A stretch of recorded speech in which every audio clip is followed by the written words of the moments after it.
प्यारे विद्यार्थियों, साथियों, आज हम बात करेंगे पूर्ण सत्तावाद या असीम सत्तावाद, जो कि राजनीति विज्ञान की महत्वपूर्ण अवधारणा, संकल्पना या शब्दावली है।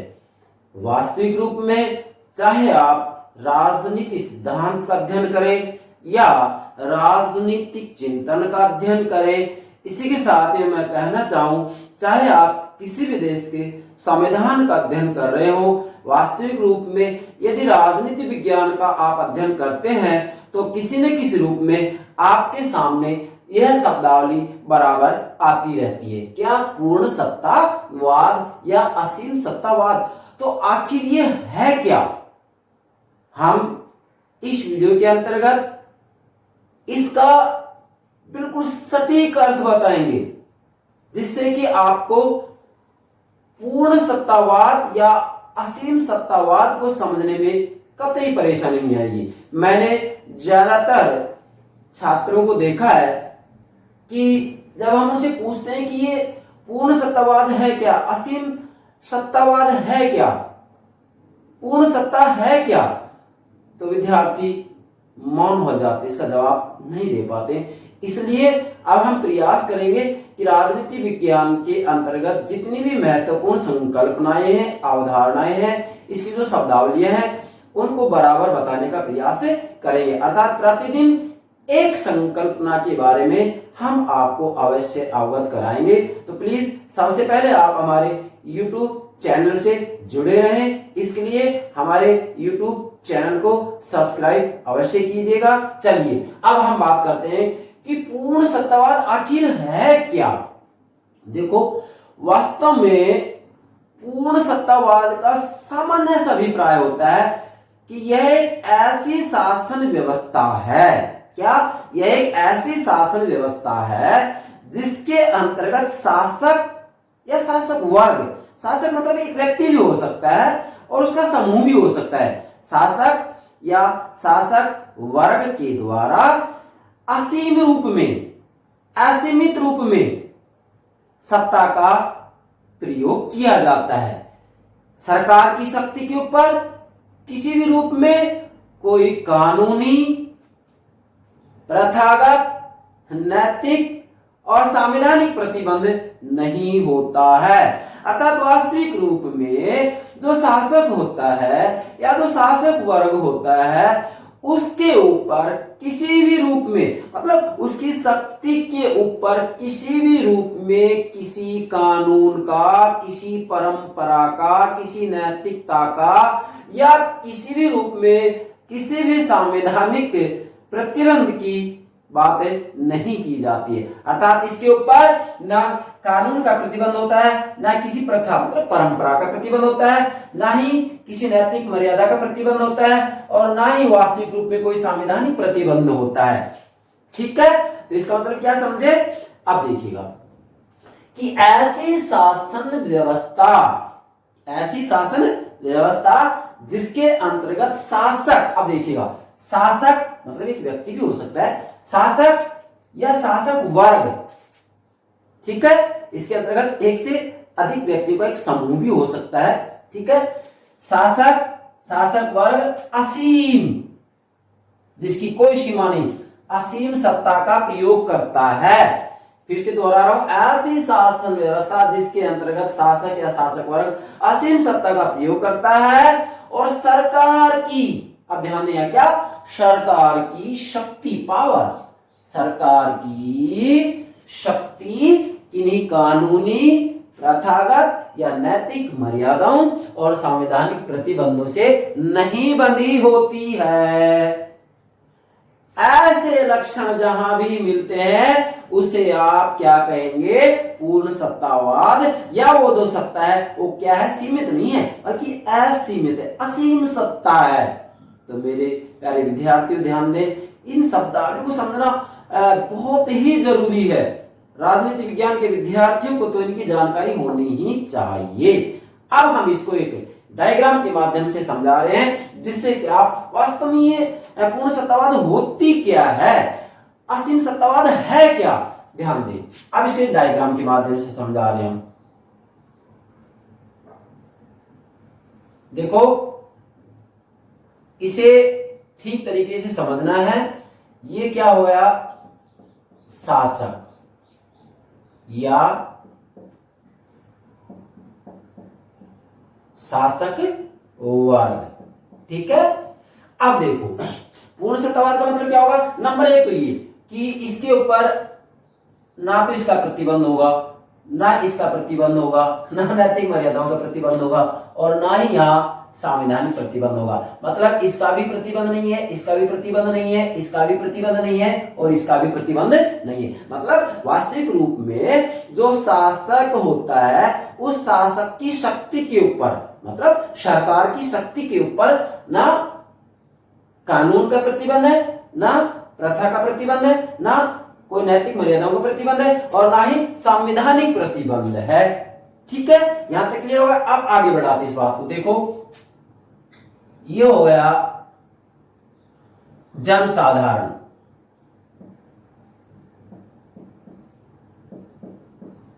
मतलब जनता। अब देखो, वास्तविक रूप में इस शासक के द्वारा ही कानून बनाए जाते हैं। इसके द्वारा बनाए हुए कानूनों को कोई न्यायिक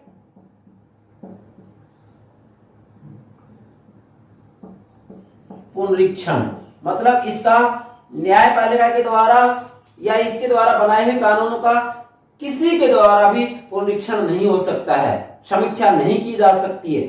मतलब किसी भी व्यक्ति या संगठन के द्वारा, इस शासक के द्वारा जो निर्णय लिया जाएगा, उस निर्णय के ऊपर प्रश्नवाचक चिन्ह नहीं लगाया जा सकता है, उसका विरोध नहीं किया जा सकता है, और उसकी आलोचना नहीं की जा सकती है।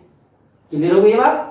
मतलब वास्तविक रूप में इसके द्वारा ही कानून बनाए जाएंगे, और इन कानूनों के ऊपर कोई प्रश्नवाचक चिन्ह नहीं लगाया जाएगा, इसकी कोई न्यायिक समीक्षा नहीं की जा सकती है, इसकी कोई आलोचना नहीं की जा सकती, इसका कोई विरोध नहीं किया जा सकता है। ये बात तो इसकी होगी। इसके बाद में जो ये शासक है या शासक वर्ग है, वह वास्तविक रूप में जनता के प्रति उत्तरदायी नहीं होता है। क्या कह रहा हूं, ये जनता के प्रति किसी भी रूप में उत्तरदायी नहीं होगा। अगली बात समझे। अब देखो, जहां पूर्ण सत्तावाद होता है, वहां वास्तविक रूप में जनता को किसी भी रूप में मतदान का अधिकार नहीं होता है, मतदान का अधिकार नहीं होता है, मतदान का अधिकार नहीं होता है। दूसरा, वास्तविक रूप में यहां किसी भी रूप में जनता को प्रशासन में भाग नहीं लेने दिया जाता है। इसी के साथ में जनता को किसी भी रूप में इसके अंतर्गत प्रतिनिधित्व नहीं दिया जाता है, मतलब सरकार में किसी भी रूप में प्रतिनिधित्व नहीं दिया जाता है। ये सब जो लक्षण है वो किसके हैं, पूर्ण सत्तावाद के हैं। जहां पर ये लक्षण मिल जाते हैं, आप वास्तविक रूप में ये कह सकते हैं कि वहां क्या है, असीम सत्ता है, पूर्ण सत्तावाद है, असीम सत्तावाद है। जो सत्तावाद सीमित है, उसके पर कोई प्रतिबंध नहीं है। तो आप इस डायग्राम के माध्यम से इसको समझ सकते हैं कि आखिर पूर्ण सत्तावाद है क्या।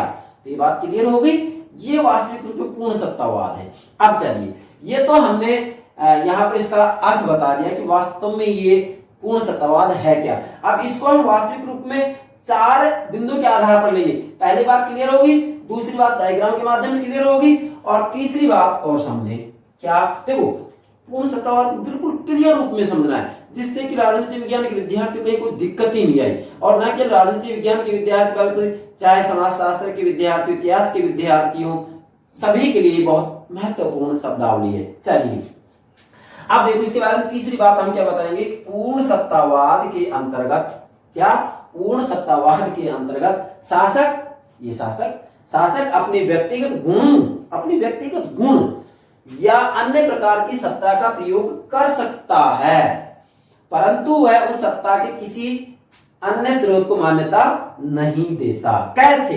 जैसे हम समझें आपको, धर्मतंत्रीय राज्य के अंतर्गत वास्तविक रूप में राज्य के द्वारा धार्मिक सत्ता का तो प्रयोग किया जाता है, लेकिन किसी भी रूप में किसी धार्मिक संगठन को मान्यता नहीं दी जाएगी, धार्मिक संगठन की बात नहीं मानी जाएगी धार्मिक रूप में। जैसे चर्च एक धार्मिक संगठन है, तो यहां वास्तविक रूप में राज्य के द्वारा धार्मिक सत्ता का प्रयोग तो किया जाएगा, लेकिन वहां जो वो संगठन है उस संगठन की बातों को मान्यता नहीं दी जाएगी। ठीक इसी प्रकार से सैनिक शासन के अंतर्गत वास्तविक रूप में सैनिक सत्ता का प्रयोग सैनिक के द्वारा ही किया जाएगा, अर्थात वास्तविक रूप में जो शासक है उसके द्वारा, क्या कह रहा हूं, जो शासक है उसके द्वारा ही सैनिक सत्ता का प्रयोग किया जाएगा, अन्य किसी भी संगठन को मान्यता नहीं दी जाएगी। अगला उदाहरण, जैसे हम उदाहरण देंगे सर्वहारा के अधिनायक तंत्र। सर्वहारा के अधिनायक तंत्र के अंतर्गत भी वास्तविक रूप में शासक के द्वारा ही मजदूरों के नाम पर, श्रमिकों के नाम पर सत्ता का प्रयोग किया जाता है, मगर किसी भी रूप में श्रमिक या मजदूर संगठन को इसके अंतर्गत जगह नहीं दी जाती है। मतलब किसी भी रूप में उसकी बातों को मान्यता नहीं दी जाएगी, इसलिए यहाँ व्यक्तिगत गुणों या अन्य प्रकार की सत्ता का प्रयोग कर सकता है, परंतु सत्ता में किसी अन्य के स्रोत को मान्यता नहीं दी जाएगी। इसका भावार्थ ये हो गया। ठीक है, तीन उदाहरण दिए, धर्मतंत्री राज, सैनिक शासन या सर्वहारा की अधिनायक तंत्र। तीन बातें होगी। अब एक चौथी बात हो, ये बहुत महत्वपूर्ण है। देखो, वास्तविक रूप में जो पूर्ण सत्तावाद शब्द है इसका प्रयोग जो इतिहासकार हैं वो भी करते हैं। कैसे किया इन्होंने?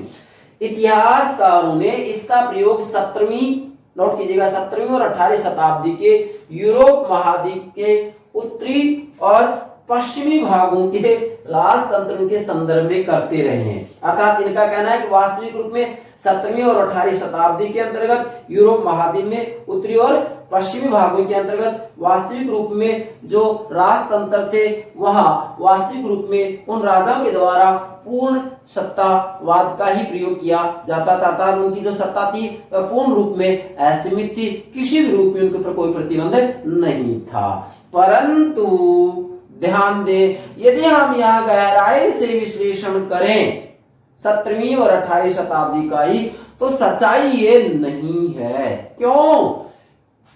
क्योंकि परंतु कुलीन वर्ग और पुरोहित वर्ग के विशेषाधिकार सम्राट को सीमित कर देते थे, क्योंकि उस समय अर्थात 17वीं 18वीं शताब्दी में वास्तविक रूप में कुलीन वर्ग और पुरोहित वर्ग को कुछ विशेषाधिकार मिले हुए थे, जिन विशेषाधिकारों का उल्लंघन सम्राट के द्वारा भी नहीं किया जा सकता था। इसलिए वास्तविक रूप में यहाँ सम्राट की जो सत्ता है उस सत्ता को सीमित कर दिया गया था। किसके द्वारा? कुलीन वर्ग और पुरोहित वर्ग के द्वारा। तो फिर वास्तविक रूप में इतिहासकार जो बात कह रहे हैं उस बात में इतनी सच्चाई नहीं है। और एक उदाहरण और दे रहे हैं, और मंगोलिया के खान और तुर्की के सुल्तान, नोट कीजिएगा, मंगोलिया के खान और तुर्की के सुल्तान व्यापक सत्ता का प्रयोग करते थे।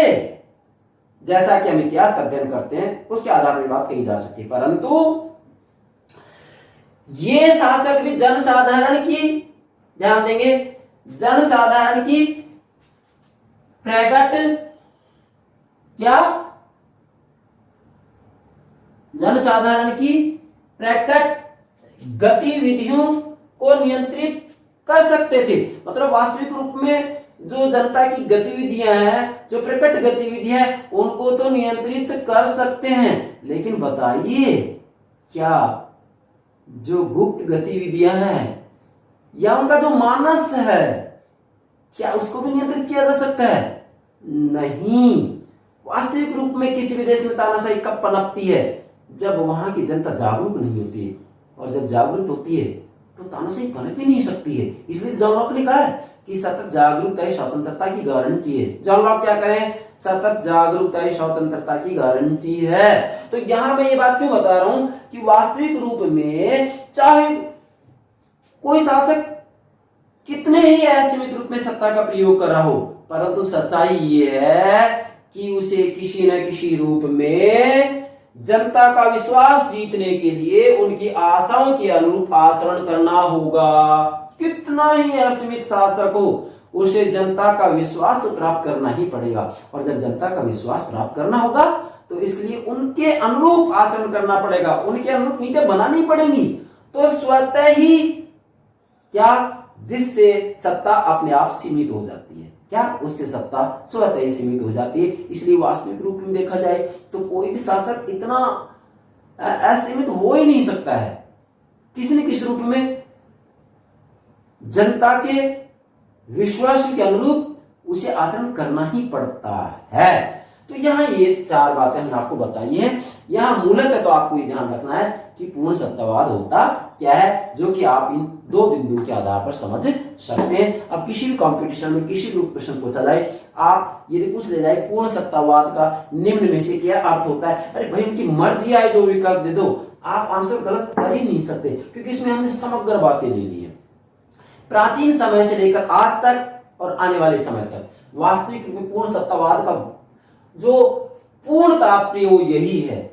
ऐसा मैं क्यों कह रहा हूं किस विश्वास से, वास्तविक रूप में राजनीति विज्ञान के अंतर्गत में प्रयास किया जा रहा है कि राजनीति विज्ञान में जितनी भी अवधारणा, उन सब अवधारणाओं का निश्चित अर्थ हो, उसी के अनुरूप संपूर्ण विश्व उनको मान्यता दे। मतलब पूरी दुनिया में, क्या कर रहा हूं, मतलब पूरी दुनिया में उनका एक जैसा अर्थ हो, अलग अलग अर्थ नहीं होना चाहिए। अलग अलग अर्थ का मतलब ये होगा कि इन शब्दावलियों का दुरुपयोग किया जाएगा। तो ऐसी स्थिति में वास्तविक रूप में शासक वर्ग क्या करेगा, शक्ति का दुरुपयोग करेगा, सत्ता का दुरुपयोग करेगा, जो कि उचित नहीं है। ये हो गया आपका पूर्ण सत्तावाद या असीम सत्तावाद।